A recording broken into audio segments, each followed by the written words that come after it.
Screen is visible. Hello. Am I audible? Your voice is not clear. Okay, okay.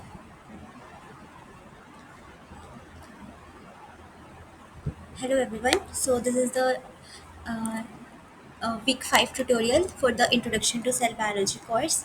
So let's move to the first question. Fluidity of cell membrane decreases with option A, increase in glycolipid content in the membrane. Option B is decrease in unsaturated fatty acids in the membrane. Option C is decrease in saturated fatty acids in the membrane. Option D is increase in the unsaturated fatty acids in the membrane. So, what will be the answer for this question?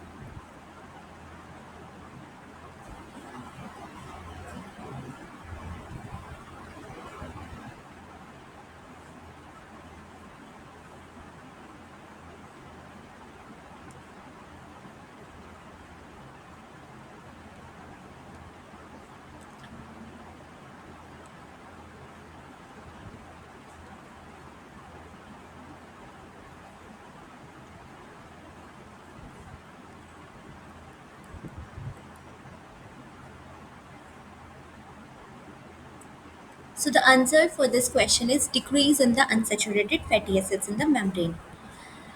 As we know that there are two type of fatty acids. One is saturated fatty acids and another one is unsaturated fatty acids. Right? Uh, In unsaturated fatty acids, because of the double bond presence, they form the kink in the plasma membrane, right? Uh, like cholesterol and all, because they have this type of structures that help in the formation of this kink-like structure, and because of the kink, the packaging will be not that much uniform, right? So that's why if we increase the unsaturated fatty acids, it will increase the fluidity of cell membrane. But in this question, it asks this is like fluidity of cell membrane decreases. So if there is a decrease in the unsaturated fatty acid, then it will ultimately decrease the fluidity of the cell membrane, right?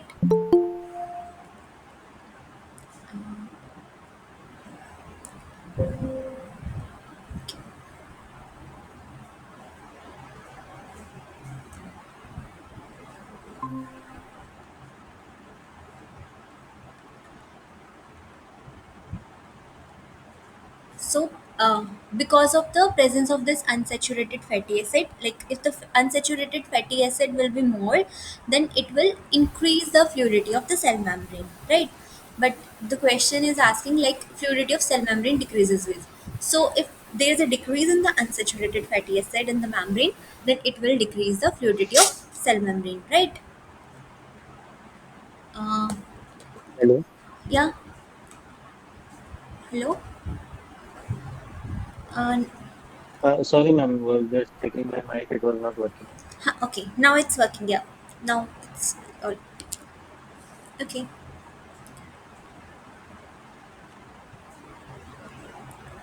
So it will decrease the unsaturated fatty acid in the membrane. So few points are there that the membrane remain fluid uh, when the temperature decreases, right, up to a certain critical temperature, and after which they solidify, right?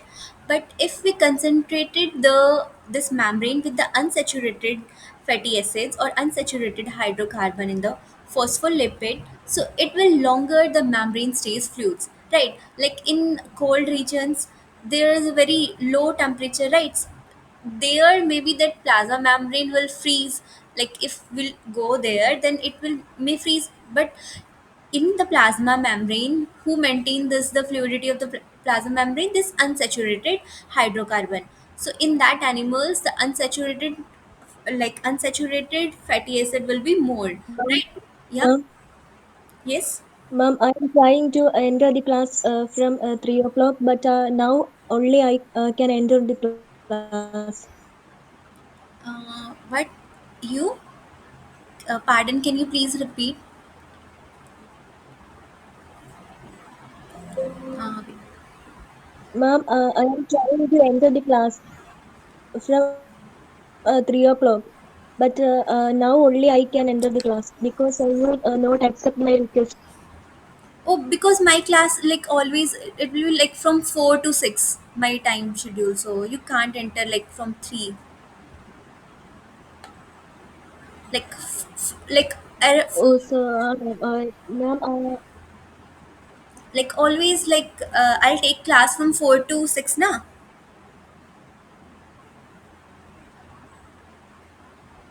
okay, ma'am. Okay. Okay.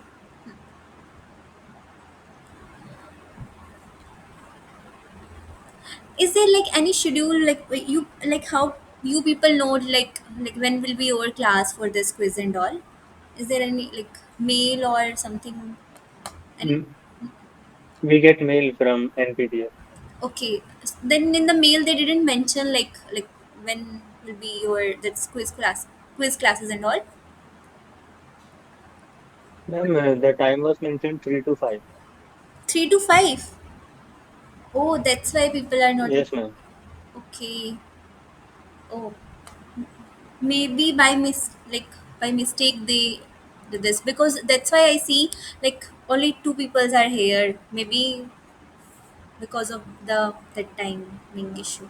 Okay, then I'll mail to the Yes, NPT. ma'am. Huh. Then I'll mail to them like maybe because of their mistake. Okay. Uh, Okay, ma'am. okay. So this cholesterol is a common component of the animal membrane, right? Uh, This cholesterol is a very common component of animal membrane, and it keeps the membrane fluid at the low temperature, but it reduces the fluidity at moderate temperature. Right? At low temperature, this cholesterol molecule, which is a kind of unsaturated fatty acids, right?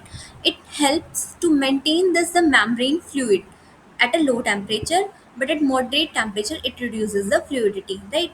This is the cholesterol molecule which help in the formation of this kink like structure, so it will loosely packed and it basically maintain the fluidity of the plasma membrane, right? So the next question is, plant cell wall is composed of: option A is peptidoglycans and cellulose, option B is cellulose only, option C is chitin and hemicellulose, option D is cellulose, hemicellulose and pectin. Okay. So you people tell me what will be the Option B, ma'am. okay, option D. Abhijit, what do you think? What will be the answer for this question?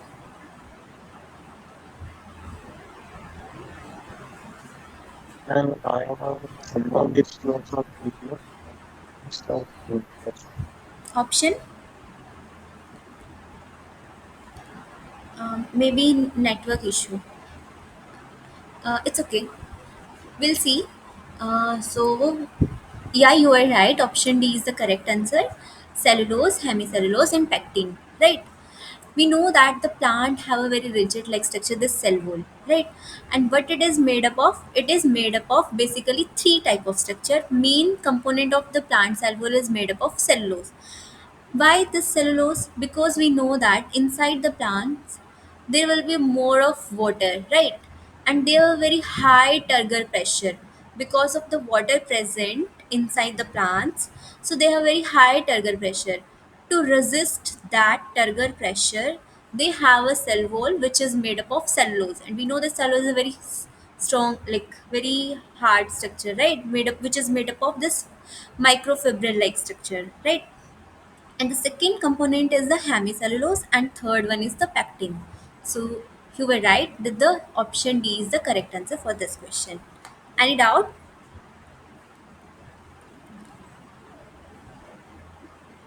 No, ma'am. Okay, moving to the next question. Which of the following statements is true? Option A is gram positive bacteria have only cell membrane, gram negative bacteria have an outer membrane surrounding the thin peptidoglycan layer. Option C is gram-positive bacteria have an outer membrane surrounding the thin peptidoglycan layer.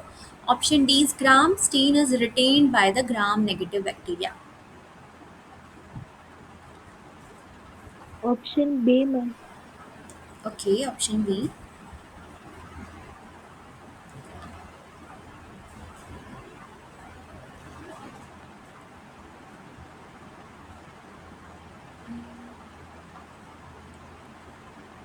Okay, option B is the correct answer for this. You are right. We know that like staining, because of the staining, it is possible that we can distinguish this gram positive and gram negative bacteria, right? And what is the basic difference? Like, what is the main difference between these two? That the gram positive bacteria have a very thick peptidoglycan layer, right? But gram negative bacteria have a very like low this thin peptidoglycan layer, and it also have an outer membrane which is made up of lipopolysaccharide, right? But this gram positive bacteria don't have this lipopolysaccharide like structure, right? So which is the true that the gram negative bacteria have only cell membrane, gram positive bacteria have only cell membrane. Is this true? No, they don't have only cell membrane. They have this cell wall also, which is made up of this peptidoglycan, right? And it, in the second, that the gram-negative bacteria have an outer membrane. Yes, it have an outer membrane surrounding the thin peptidoglycan layer, which surround this thin peptidoglycan layer, right? And between the outer and inner layer, they have this periplasmic space, and because of this two layers present, it helps in like to develop the antibiotic resistance and all, right? And the option C is incorrect because it is opposite of the option B. And gram stain is retained by the gram negative bacteria. No, gram stain is retained. Gram stain, what is this gram stain? Do you know? Gram staining technique. No, ma'am. Okay, basically gram staining is a like technique which help to distinguish like what type of bacteria are there, gram positive or gram negative. So there is a stain, like we called it as a crystal violet. When we add it to the this gram positive and negative bacteria, whether they are retaining or not, depending upon that, it will like so. Okay.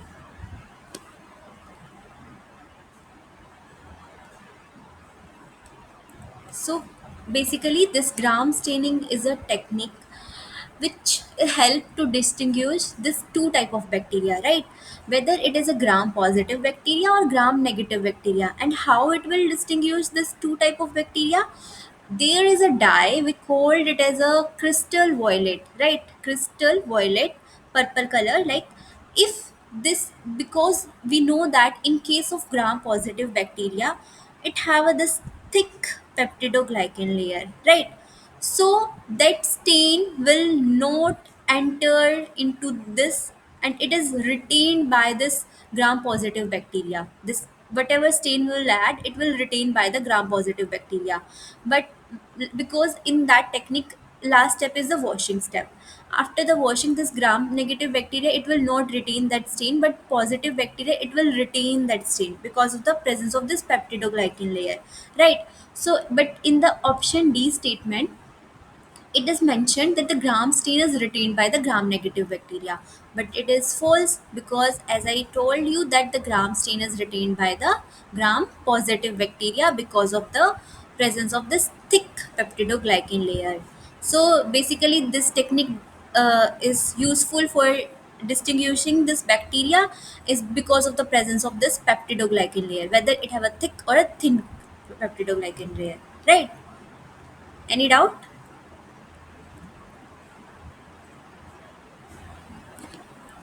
No, ma'am. Okay. And the next question is, secondary cell wall is present in which of the following organism? Option A is animal cells, option B is plant cells, option C is fungi, option D is viruses. So secondary cell wall. Option B, ma'am. Okay, option B. Anyone else?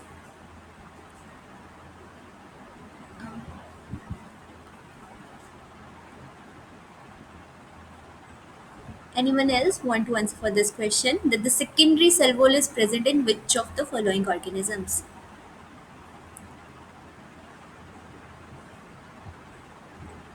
Ma'am, option B's, I think. Okay, option B. Right. So option B is the correct answer. Secondary cell wall. This secondary cell wall, why this is useful for the plant cells? Why? Like there are two type of cell wall present in the plant cells. As we know that after like we can see the green like structure, and after that wood will form, right? And these secondary cell wall will form inside this like outside this primary cell wall, so it will provide more rigidity and more support and more mechanical support to the plants, because as it grows it will become more wider and more, so to withstand like, because it have to withstand in the extreme environment, in the environment also. So there will be formation of the secondary like another cell wall. We called it as a secondary cell wall, so that it will provide more mechanical support and strength to the plant cells, right? So that's why only this plant cells have this secondary cell wall structures present. Inside the animal cells, no secondary cell walls, not in the fungi and not in the viruses.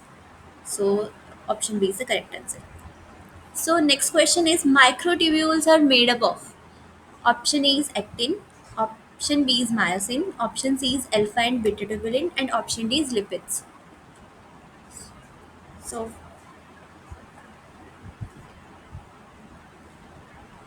Option C, ma'am. okay, option C. Anyone else?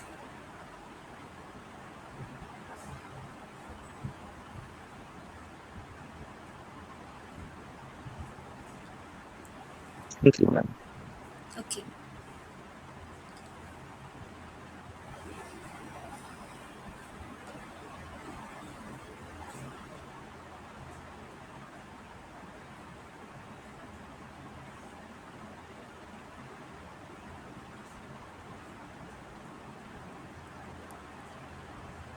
Microtubules.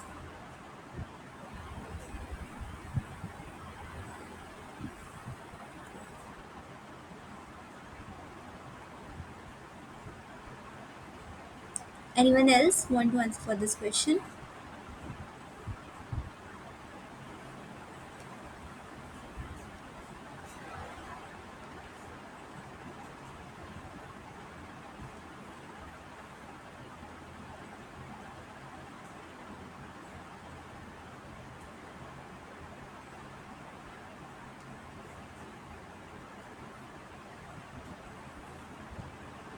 This is a memory based question. So whatever you think, whatever you have in your mind, like during the classes, like sir will told you, no? So sir told you maybe.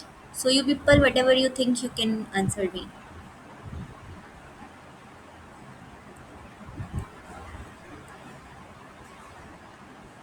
Okay, then we'll see. Like, so you were right. Option C is the correct answer for this. That is alpha and beta tubulin, right? Microtubules. These microtubules are very important structure, like for the cytoskeleton maintenance, like our body structures and all.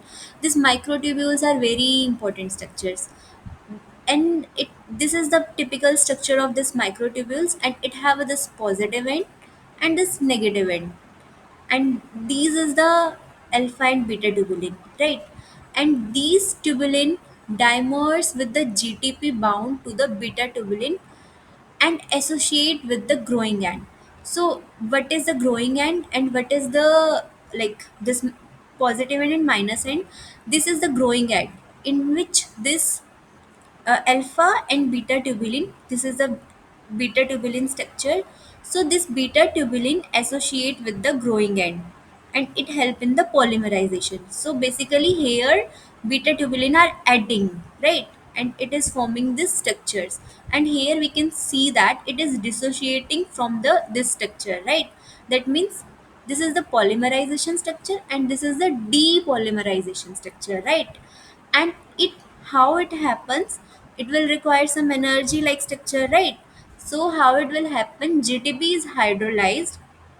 Here GTP is bounding to the beta-tubulin, and here GTP is hydrolyzed and it will convert into the GDP, And because to dissociate this we require energy, so this GTP will hydrolyze and convert into the GDP, and this tubulin get less stable, and through this minus and this dimer will dissociate, right?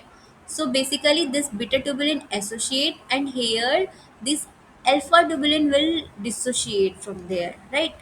So that's why we called it as plus end, that is the growing end, and minus end, that is the like uh, here the this timer will dissociate from this end, right? And this is the structure of this microtubule structure, that is 9 plus 2. So there are these are the central microtubules. This is the plasma membrane, and here it alpha and beta tubulins present in the form of this dimer, right? We can see that it form a dimer alpha, and this is the beta tubulin, right? And this is the structure, we called it as the radial spock, which is connecting to this the central microtubules, right? And this is the dynein arm. This dynein arm help in the movement and all. So this is the basically protein which is present on the this alpha tubulin, right? Always this present on the alpha tubulin, this dynein proteins, right? So this is the structure of the microtubules. Any doubt?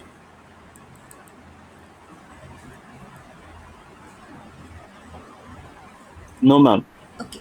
Moving to the next question. What is the function of the vacuoles present in the plant cells? Option A is support and protect the cells. Option B is controls what enters and leaves the cells. Option C is control the cell volume. Option D stores water and mineral ions. What is the function of this vacuoles? So read statement 1 and then think, and if it is not correct then eliminate that statement and then move to the next statement and see whether it is correct or not.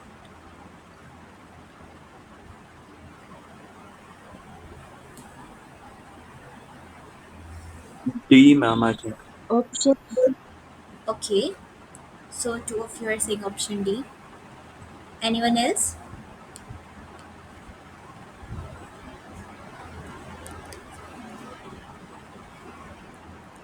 Okay, let's see.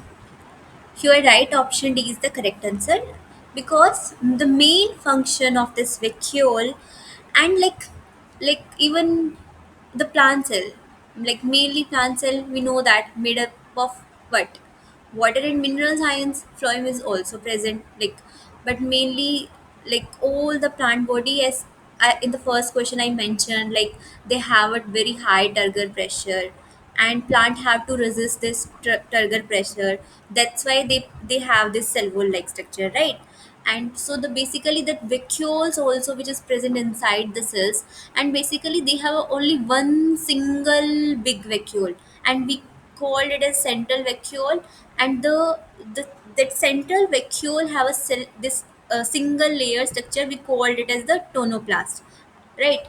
This is a vacuole, and the outer layer of this vacuole, this outer layer we called it as tonoplast, and it help in the storage of this water and mineral science. You were right. So any doubt?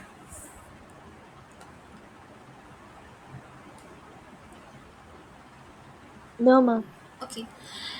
And the next question is, MS Dhoni, Rishabh Pant, and Sanchu Samson all playing in a one team is an example of that is also seen in cells, right? Like if same kind of structure present in the cells. So what we called it as, option A is dependency, option B is redundancy, option C is pluripotency, and option D is vacancy. So what do you think? What will be the answer for this question? Dependency, ma'am. Dependency. Okay. We'll see. Anyone else? Think like, Redundancy. huh? Okay, redundancy. Option B, ma'am. Okay, option B. You know who you play, like I mean you watch cricket and all match. So all three are like what function they perform? This Sanchu, Rishabh, and MS Dhoni. You know, like in cricket match, what will they do? Like, what is their role? Okay, let's see like what would be the answer for this question. You people were right. Like redundancy is the correct answer for this question. Basically, this MS Dhoni, Rishabh, and Sanju, all these three players are the wicket keepers, right? And in the question they mentioned like all playing in a one team, right? And if they all are playing in the same teams, it means that there are more than one player that is capable of performing the same role, right? Wicket keeping. So there are more than one person. If in case like one person is unavailable or something, then the second person can come and do their function, right? So this is an example of redundancy because more than one players are present, because multiple player perform the same function and they all are playing in a one team. They are playing, not like only one are playing. If only one are playing and then second one will come, then we can call it as dependency, but they all are playing in a one team and all are the wicket keepers, right? So because multiple player can perform the same function, so if one of them is unable to play or perform, then other can take over, right? So we called it as a redundancy, right? So redundancy is the right answer. Any doubt?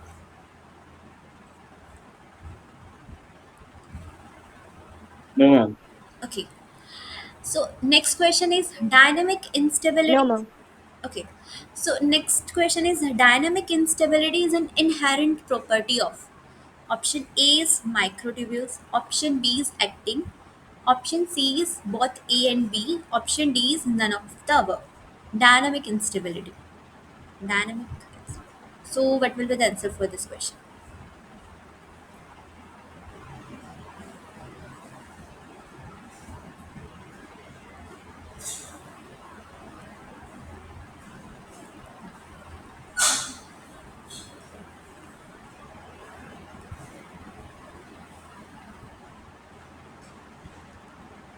Um, C, ma'am. C. Okay. Anyone else?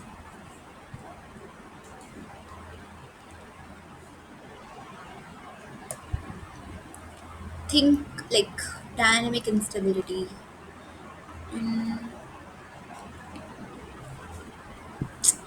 um, okay, let's see what will be the answer.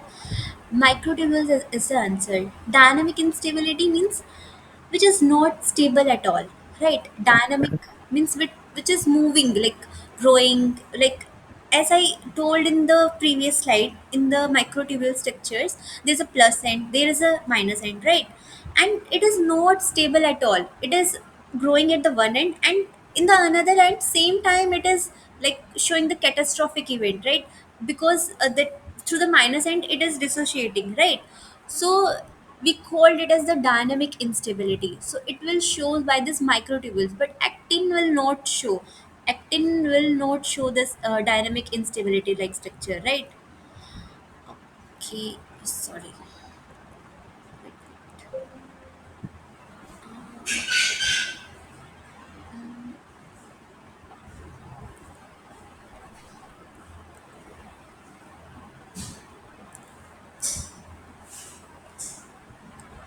Sorry, my mistake. So this dynamic instability is an inherent property of this microtubules. So it like keep noted like noted that it is an inherent property of this microtubules where they alternate between phases of rapid growth, like through the plus sign they are taking that converting the GDP into GTP and help in the growth, right? And there is a shrinkage to the minus end where they hydrolyze the GTP and convert into the GTP and dissociate the that tubulin structure, right? And this behavior is driven by the GTP bound state of tubulin and its hydrolysis to GTP, right? As I already mentioned in the previous slide also, that this behavior is driven by the GTP bound state of tubulin and its hydrolysis to GTP. And this dynamic instability is very important for the cellular processes like mitosis, right, which is a cell division, and also in the transport, and also help in maintaining the structural organization of the cells, right? Any doubt?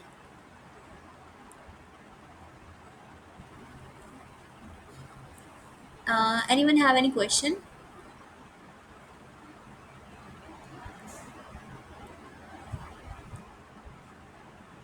Hello. Okay. Okay, moving to the next question. Which of the following cells lack a cytoskeleton? Option A is prokaryotes, option B is eukaryotes, option C is both A and B, and option D is none of the above. So, what do you think? Which of the following cells lack a cytoskeleton?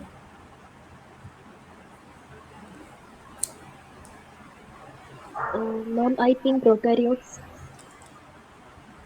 Okay. Uh, think like what cytoskeleton will play a role. Anyone else?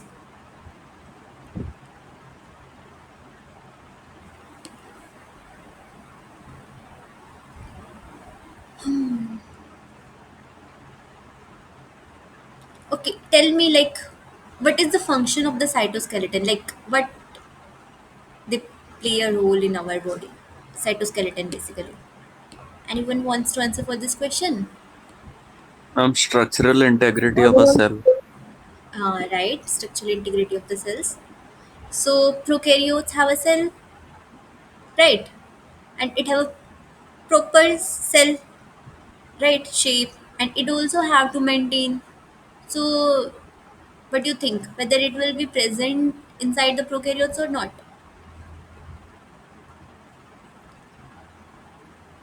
I think, ma'am, it will be present inside prokaryotes as well. Yeah, right. So answer for this question is none of the above, because prokaryotes also have a cytoskeleton. They also have to maintain the structural integrity, right? So everyone like prokaryotes and even eukaryotes both have this cytoskeleton structure present. So the answer for this question is none of the above. Okay. So moving to the next question, which of the following is a function of cytoskeleton? Maintenance of the shape of the cells, positioning of the organelles in the cells, both A and B, or none of the above?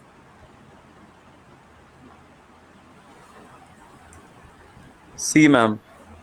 Okay. Anyone else? Option C, ma'am. Okay. Three, ma'am. Okay. Let's see. You people are right, both A and B. That is maintenance of the shape of the cells and positioning of organelles in the cells. So basically, this is the function of the cytoskeleton. So good. This is the basically cytoskeleton structures, and this cytoskeleton what it will include the microtubules of actins. It includes the terminal web, nuclear actin, but this nuclear actin will not show the dynamic instability like structure. It is a like stable structure, and this intermediate filaments, keratin, neurofilaments, nuclear lamins, as the name suggests, also nuclear lamins. That means nuclear have this lamin structures which help in the formation of this outer layer of this nucleus, right? So nuclear lamin help in the maintenance of this nucleus shape and size.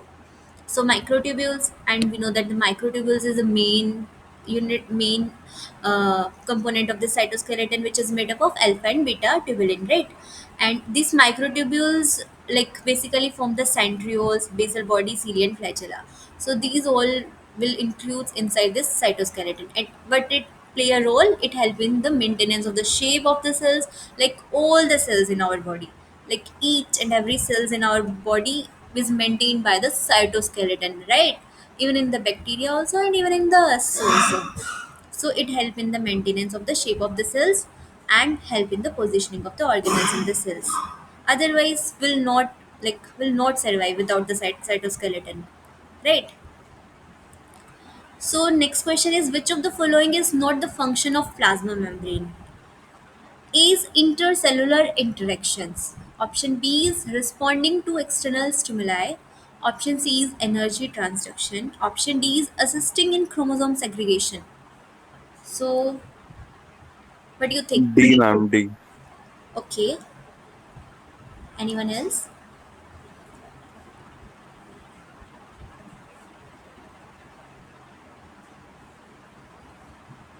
Option D, ma'am. Okay. Option D. Okay, let's see. You are right. Option D is the right answer. As we know that intercellular interactions, right? Because we know that the plasma membrane, it shows the intercellular interaction, because this is the plasma membrane of one cell and this is the plasma membrane of second cells. So it shows the intercellular interaction, so that movement and all, and responding to external stimuli also, it will respond because it is the outer layer of any cell's plasma membrane. So if any stimuli will come and there are receptors and something are present, so it will respond to the external stimuli. Energy transduction, that is converting the one form of energy to another form, right? So it help in the energy transaction also. But why not this chromosome segregation?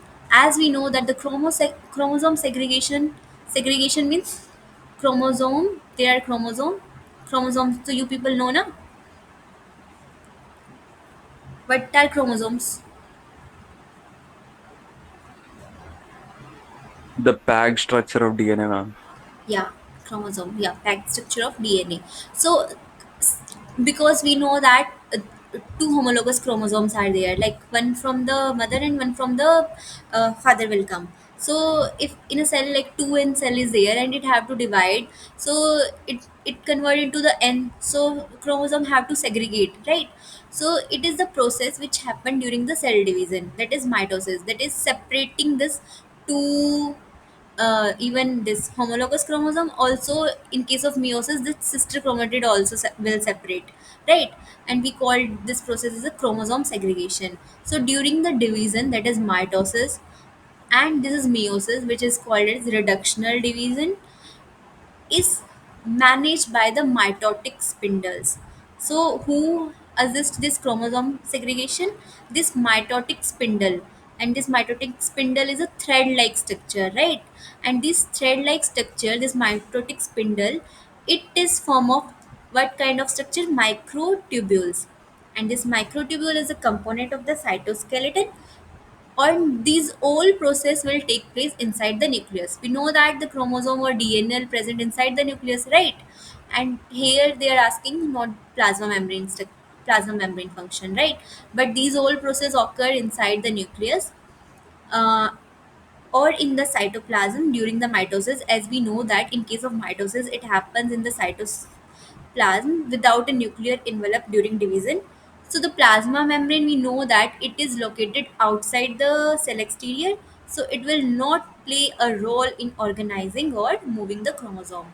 So you people were right, assisting in chromosome segregation is not the function of the plasma membrane, right? So moving to the next question, which of the following statement is true regarding the surface tension of plasma membrane? Surface tension of plasma membrane is more than pure lipid structures. Option B, surface tension of plasma membrane is less than pure lipid structure. Surface tension of plasma membrane and pure lipid structures are same. And option D is plasma membrane don't have surface tension at all. So what you people think? What will be the answer?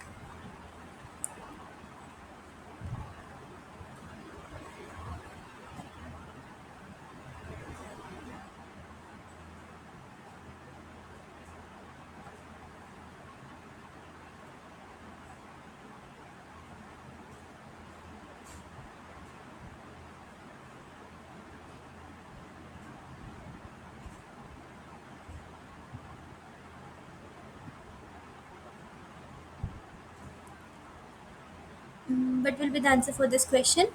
You people can read and guess. Like, Um, D, ma'am. okay. I think. Anyone else?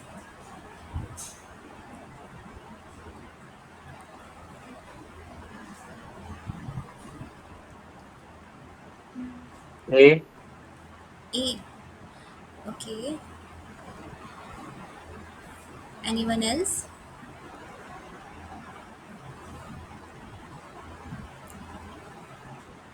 Okay, so you people are getting कि equal तो होगा नहीं because surface like option C surface tension of plasma membrane pure lipid structures are same. So that to like already eliminated, and option D also like plasma membrane don't have surface tension. So option B is the right answer for this question because we know that surface tension is minimizing the surface area, right? And because of the in the plasma membrane we know that very like surface tension is more in case of lipids, we know that, right? Even like when liquid droplets are there, missile will form and it will reduce.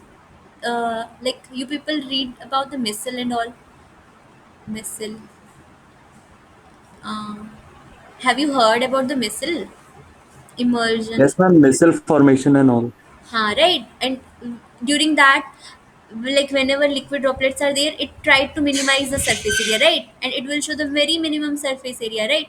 So, Yes, ma'am. They come together and all. right, right. So in that, it means lipid have a very high surface tension, right? But we know that in case of plasma membrane, apart from lipids, what structure will present? Proteins and all. If we'll add those protein inside this lipid, what will happen?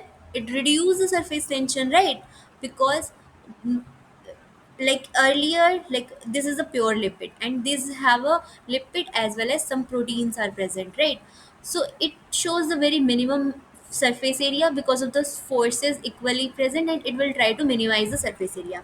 So it shows a very high surface tension, right? Because it minimizes the surface area to the greater extent, right? But in case of plasma membrane, because of the presence of these protein structures present inside the membranes, this will reduce the surface tension of this plasma membrane. That's why option B is the correct answer. That is, surface tension of plasma membrane is less than the pure lipid structures. Right? Any doubt? Any doubt? Okay, then moving to the next question. Consider the following statement. Option like statement A is the polar portion of the cholesterol is facing external to the membrane. Option statement B is placement of cholesterol molecules in the membrane interferes the flexibility of lipids hydrocarbon chain. And C statement is cholesterol provides stiffness to membrane. And statement D is cholesterol is absent in plasma membrane of plants. And option E is cholesterol is absent in bacterial plasma membrane. So which of the above statements are correct? A B C D E, and option B is A B C D, and option C is A C D E, and option D is A C E. So read the statements and then see whether it is right or not. Moving to the next. So you people can take time for.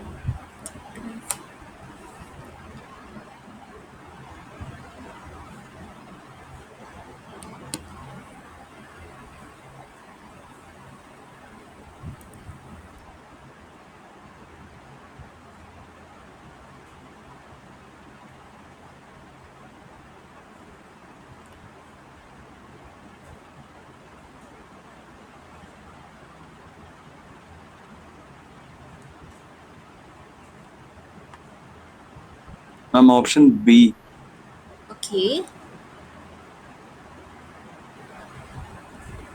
Anyone else?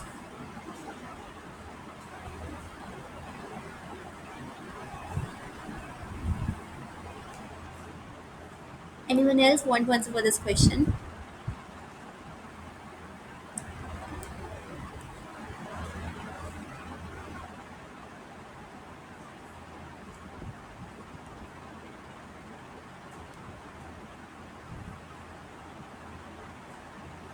Okay, let's see. You are right. Option B is the correct answer. As the statement one, that the polar portion of the cholesterol is facing external to the membrane, right? We know that the hydrophilic tail means water loving, hydrophilic head, sorry, and hydrophobic tail, right? Here also polar portion, right? And one is non-polar, sorry. So the polar portion will face external to the membrane. Yeah, this is right. And this, like in the previous question also, I mentioned that the cholesterol molecules help in the flexibility of lipid. How it will help? Because it have a double bond like structure, it help in the formation of the kink like structure, and this kink will, will not that packaging of that membrane will not uniform and will not be that much stiff or rigid. So that's why there will be kink formation, and these membrane will be loosely bound, and which help in the, because of that fluidity will, they'll control the fluidity of the plasma membrane, right? And here also, like similar kind of statements, they are stating that placement of cholesterol molecules in the membrane interfere the flexibility of lipid hydrocarbon chain. Yeah, this is right. And option C, like statement C is cholesterol provides stiffness to membrane, right? It provides the stiffness to membrane. And cholesterol is absent in plasma membrane of plants. Yeah, it is not present in the plants. So it is absent in bacterial plasma membrane. No, bacterial plasma membrane, they do have this cholesterol like molecules. So option B is the correct answer. Moving to the next question. Biochemical analysis of a plasma membrane sample showed about 20 to 25% this cardiolipin content. And what is this cardiolipin? This cardiolipin is a kind of a lipid, like which is present inside the plasma membrane. Most probably the sample is from, like depending upon how much content of this cardiolipin is present, we can assume like whether this sample is from which kind of membrane, like what kind of. Hu- so option A is human erythrocyte cell membrane, that is RBCs. Option B is myelin sheath of nerve cells. Option C is mitochondrial inner membrane, and option D is mitochondrial outer membrane.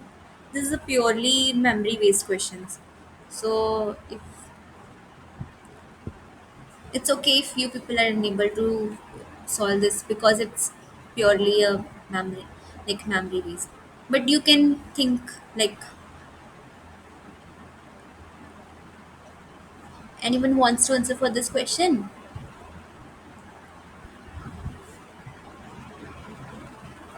If 20 to 25% cardiolipids are present, then most probably the sample is from.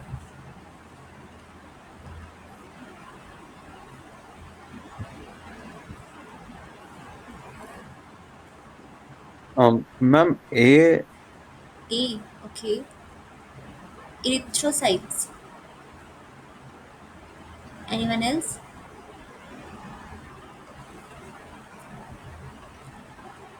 Okay, let's see. Mitochondrial outer membrane. If it's okay if you people are like unable to answer this question, because it's a purely memory based, but next time onwards you keep noted that if 20 to 25% cardiolipin content is there, that means we can say that the probably the sample is from the mitochondrial outer membrane, right? Okay, then moving to the next question. Glycolipids in plasma membrane are usually located at glycolipids. We know that the plasma membrane also have some glycolipids like structure, right? So it is located at the outer leaflet of plasma membrane. Option B is inner leaflet of plasma membrane, or it is evenly distributed in both inner and outer leaves of plasma membrane. Or option D is can't be predicted. It varies according to cell types. So what will be the answer for this question? Glycolipids.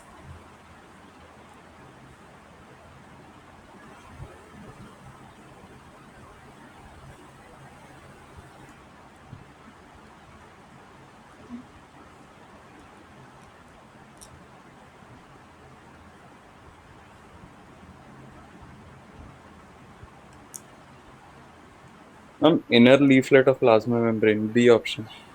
Okay. Anyone else? You people also answer like other one. What do you think? What will be the answer for this question?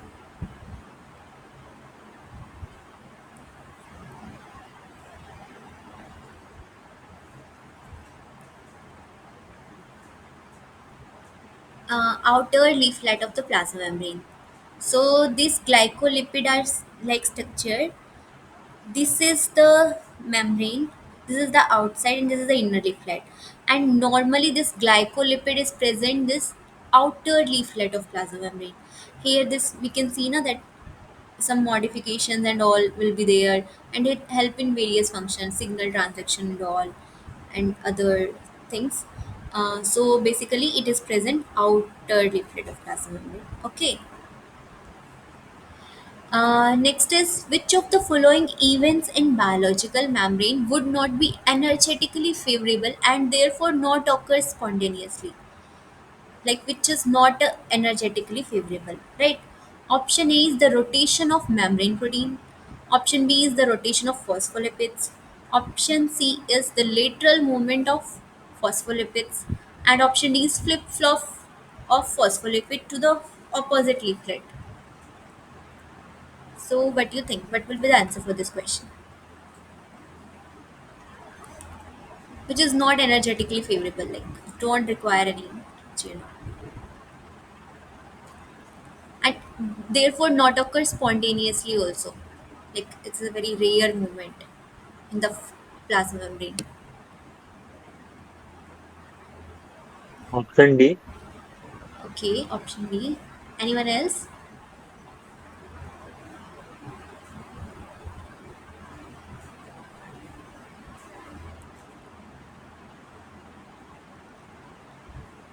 Anyone else wants to answer for this question? Ma'am, I think C. Lateral movement. Okay. In the question they are saying, like they are asking, it's not occur spontaneously also, like read carefully, not energetically favorable as well as not occur spontaneously. So let's see the answer. So the answer for this question is the flip flop of phospholipid to the opposite leaf flat. That is the D option is the correct one. So this is the lateral movement. It occurs like very frequently, but in the question they asked which not occur spontaneously, and this is kind of flip flop, right? This is a phospholipid. See how this is moving, that flip flop.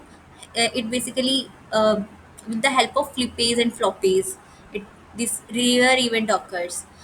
We call it as flip flop movement, in which this phospholipid of this is like completely is like changed, like this kind of structure.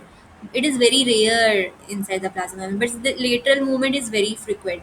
So because in the second they are mentioning that that not occurs spontaneously, so the answer for this question is a flip flop phospholipid to the opposite leaflet, right? Okay.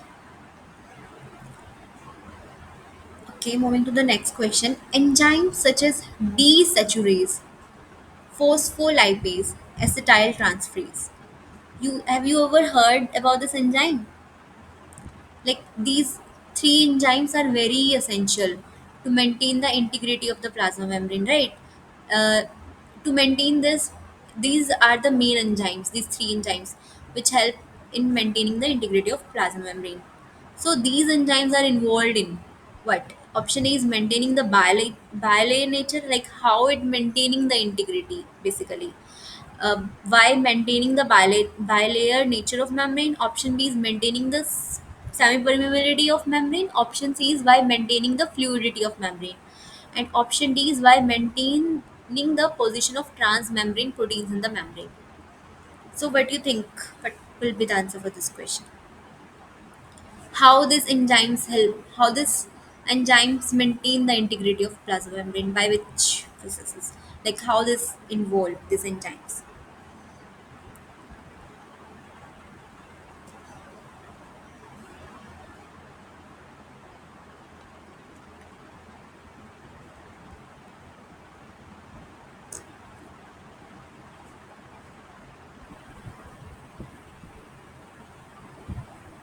Anyone wants to answer for this question?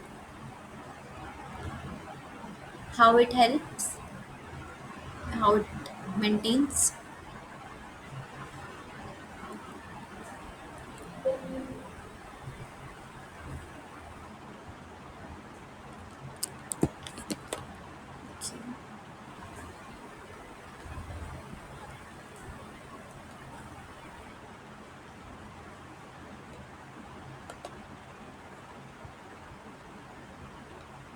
Whatever you are thinking, like you can tell me, like what do you think, how it helps. Maintaining the bilayer nature of the membrane. Yes, ma'am. Option A, I also think. Okay, we'll see. Not the bilayer. It help, like it maintain the integrity by maintaining the fluidity of the membrane. Basically, this enzymes desaturase, as the name suggests, also saturase, like saturated in saturation. Basically, we know that the saturation is a main component which help in the fluidity, right? That's why the unsaturated fatty acids, I I told you na, like unsaturated fatty acids help in the fluidity. Because if unsaturated fatty acids are more, it basically form the kink, same thing, and it increases the fluidity, right? So through this enzyme also you people can guess, like desaturase, that means related to something saturation, right? And we know that the saturation, depending upon the, like whether it is saturated, unsaturated fatty acids are there, and it will decide the fluidity, right? Like you have to read very carefully each and every word, like what is questions is addressing, right? Like even you don't know about the phospholipase and acetyltransferase, but you know that desaturase, that means related to something saturation, like saturated, unsaturated. And we know that the saturated and unsaturated mainly, how it help, like it basically, but it controls fluidity, right? So through that only we can guess, like yeah, it maybe these enzymes are involved in maintaining the fluidity of membrane. Even in exams also you read carefully each and every word, you read carefully, because answer for any question always hides in the questions. Like if you read carefully, answer will be in the question. Like if you know anything, like you can guess, like maybe it may be the answer for this question, right? So any doubt?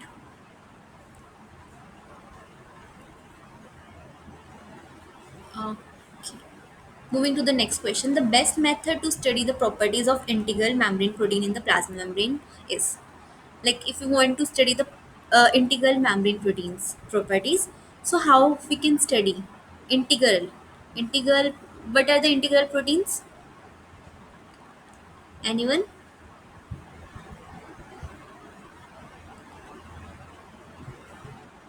Anyone? What are the integral proteins?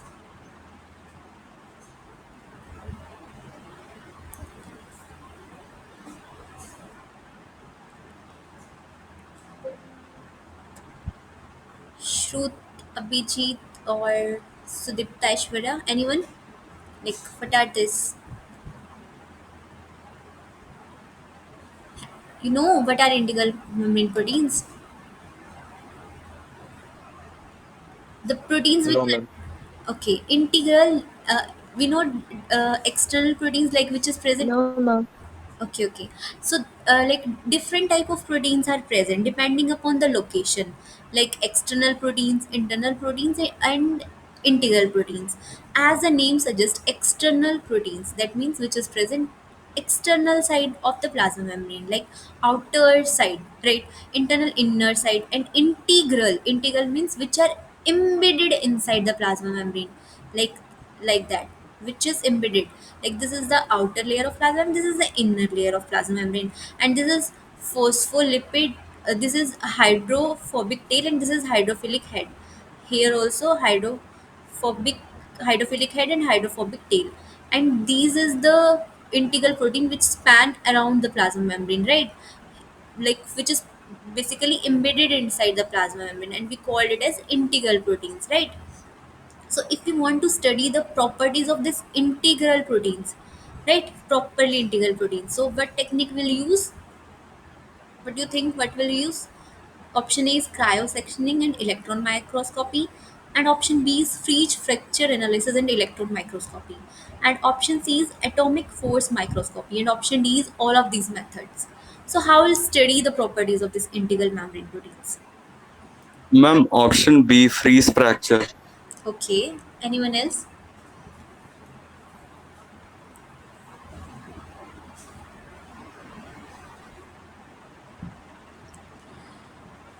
Anyone else want to answer for this question? Ma'am, all of these methods? Okay, all of these methods. Um, Anyone? Okay, we'll see. Uh, Option B is the correct answer. Why so? Because see, option A, why it's not a like good thing, because we know that uh like very beautifully like maybe should you answer this, no, option B maybe, right? This Yes, ma'am. right, right. So basically this we know that Abhijit, it's a like very fluid like structure, we know na, plasma membrane, right?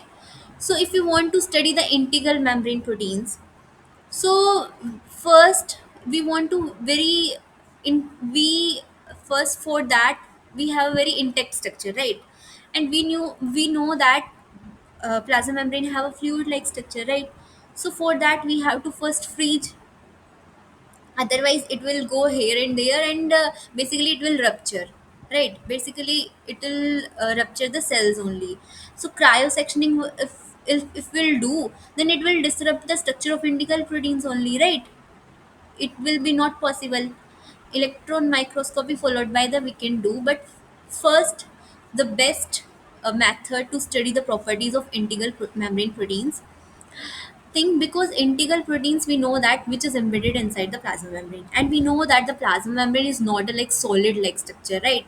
It is basically a fluid like structure, phospholipid bilayer. It is made up of phospholipid bilayer, so it is made up, it is basically fluid, not a like we can see through the diagram that it is a basically in the diagram, so they showed like properly as a plasma membrane and hair proteins and all those things, but in in like real it is a fluid like structure. So for that first we have to this freeze those, so that we can study the integral proteins. So that's why option B is the correct answer, that freeze fracture analysis. Read about this technique, it's very beautiful technique, and how people do this. You can google it, and you can go to the YouTube, and you can see like how people do this freeze fracture analysis and an electron microscopy. So if you want to study the integral membrane protein, so this we can do through this. Okay, anyone have any doubt, any doubt? Okay, moving to the next question. That is GPI and curd proteins are. Option A is peripheral proteins of plasma membrane. Option B is integral proteins of plasma membrane.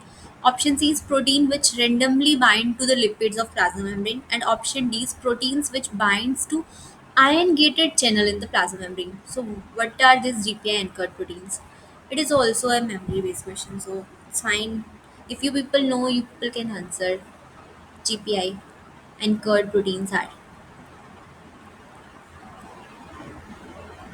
What are the GPI encode proteins? Ma'am, option D. Option B. Okay. Anyone else? D, ma'am. D, not B. Okay, D. okay, okay, okay. Option D. Okay, okay.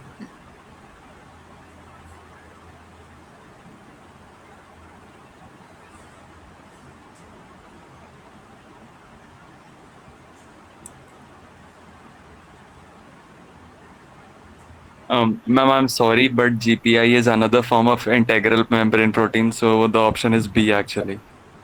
Okay, Option B, ma'am. okay. Abhijit and Aishwarya, you people also can think you like what you think, and Sudipta maybe. What do you think? What will be the answer for this question?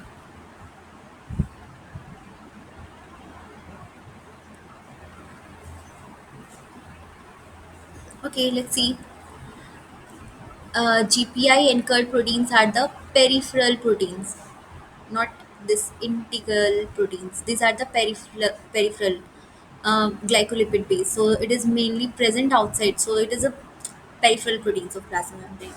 Okay,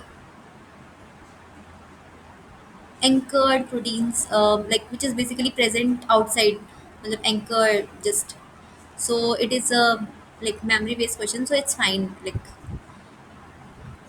So, ma'am, this peripheral proteins is basically outside of the plasma membrane. That means ECM, and inside of the plasma membrane means inside the cell as well. inside the cell, huh, maybe like sometime. Cytoskeleton, like. Haha. Sometime maybe that this external proteins also, like some part of that proteins may be embedded into the inner side, and but mostly part it will present outside the plasma membrane. See, we can see that this is the GPI anchored proteins, right? But integral proteins which throughout this plasma membrane it will present. It span from outer to inner, right? Like that. Then we called it as a integral proteins if it is like that, right? But we know that this is the like it is anchoring through this external surface. So this is a like external peripheral proteins. Peripheral means which is present on the periphery of the plasma membrane, right? Yes, ma'am. Yes, ma'am. Okay, so these are the peripheral proteins of plasma membrane. Where in eukaryotic cell can a microtubule not be found? Option A is flagella, option B is mitotic spindle, option C is nucleus, and option D is cilia.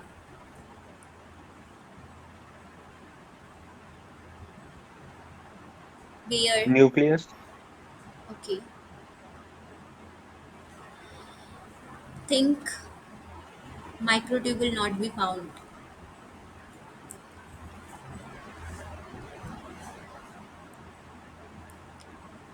Okay, let's see. You are right. Nucleus, as also like all the structures are made up of this microtubules, flagella also, cilia also, and spindle also, right? In the cytoskeleton wali slide mein I also mentioned there कि these all are made up of microtubules. So nucleus is the correct answer for this. Which type of macromolecules make up of the wall of microtubules? Globular proteins. Option B is glycoproteins. Option C is deoxyribonucleic acid, and option D is carbohydrate. So, which type of macromolecules make up the wall of microtubules?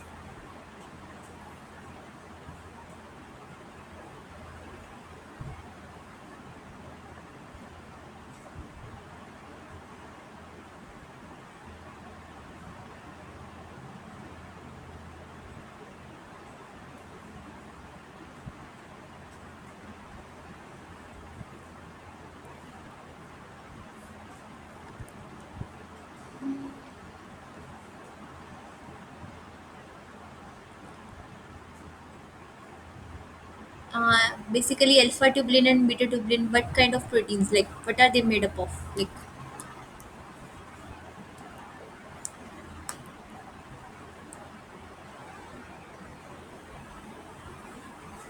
anyone wants to answer for this question?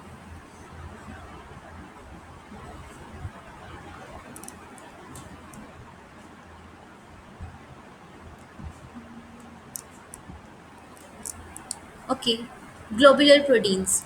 Actually, these microtubules, this is made up of this globular proteins, this alpha, like globular types of proteins, alpha tubulin, beta tubulin. So, these are the globular proteins which make up of the wall of the microtubules.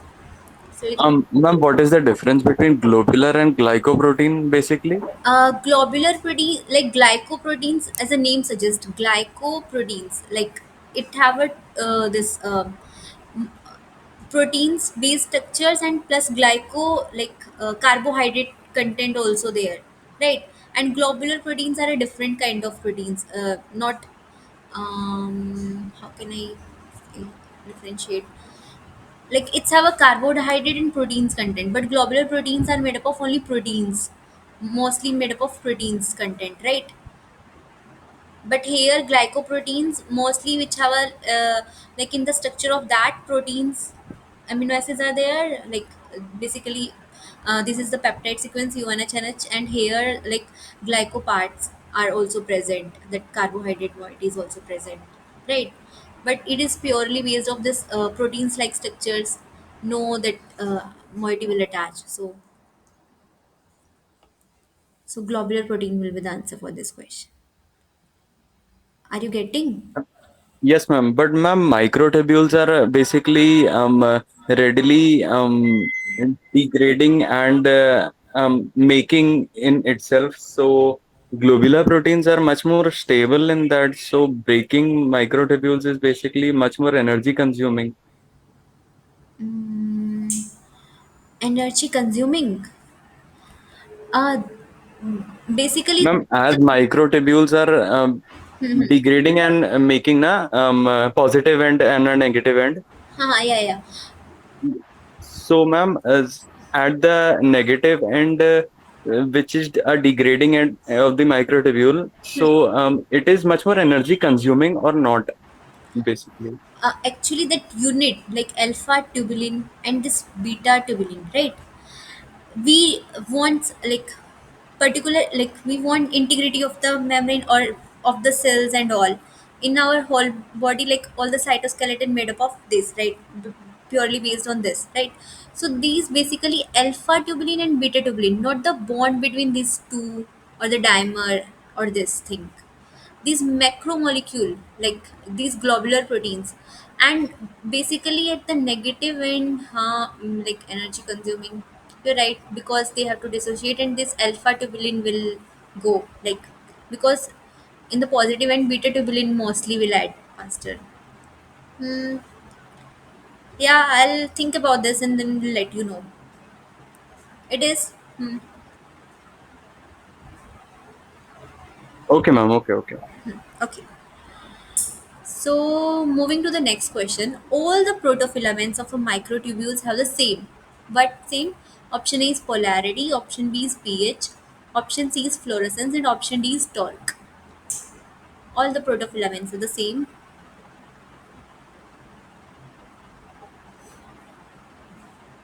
Polarity.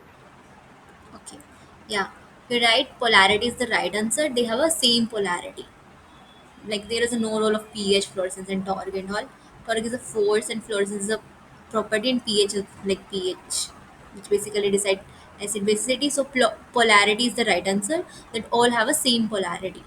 Protofilament, that alpha beta tubulin. So they have a same polarity.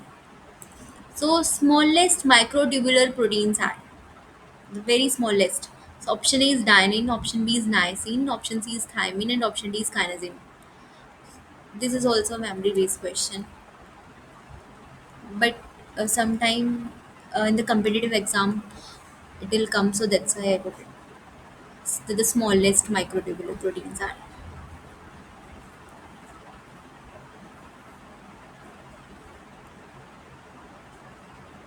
So anyone wants to answer for this question?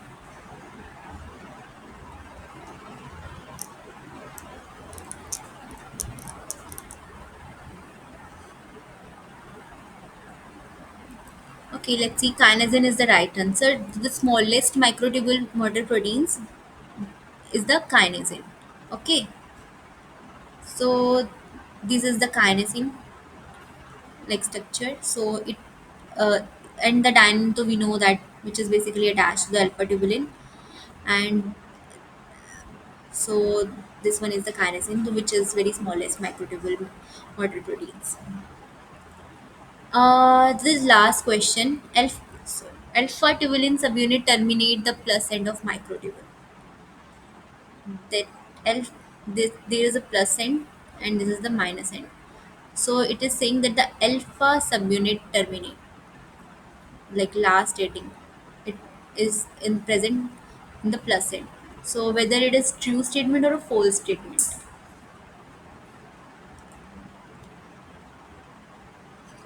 but you Ma'am, as you said, alpha subunits get attached to the positive end, so it is false, I think. attach. I mean, here in this question, the same meaning. Terminate the plus end. That means it is like Yeah, attached. yeah. It is getting de-attached, I think. Like, but in the positive and beta tubulin, like you're right, false is the correct answer. But alpha tubulin subunit terminate from the this negative end, and beta tubulin always add to this positive end, right? So Okay, okay, yes, so that means terminating the plus end means whoever will come the last, right? So who will come like this beta tubulin, right? So beta tubulin subunit terminate the plus end, and this alpha subunit will terminate the this negative end, right? So you are right.